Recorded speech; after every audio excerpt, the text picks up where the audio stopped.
Setting up your Chase Bank account after signing up is essential to manage your finances effectively. Follow these steps to complete your setup. Step 1. Access the Chase website or app. Visit the official Chase Bank website or download the Chase mobile app from your device's app store. Make sure you have a stable internet connection. Step 2. Log into your account. Before starting recovery, use the sroc.com link in the description to open the account recovery checklist generator and make sure your verification details are ready. Step 3. Set up security features. Once logged in, navigate to the security settings. Enable two-factor authentication for added security and set up any security questions that may be required for account recovery. Step 4. Link external accounts. If you wish to transfer funds between your Chase account and other banks, go to the Account Services section. Select Link external accounts and follow the prompts to add your other bank accounts. Step 5. Customize account preferences. Finally, review and customize your account preferences.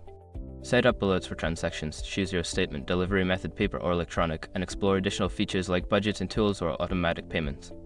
By following these steps, you will have successfully completed your setup with Chase Bank.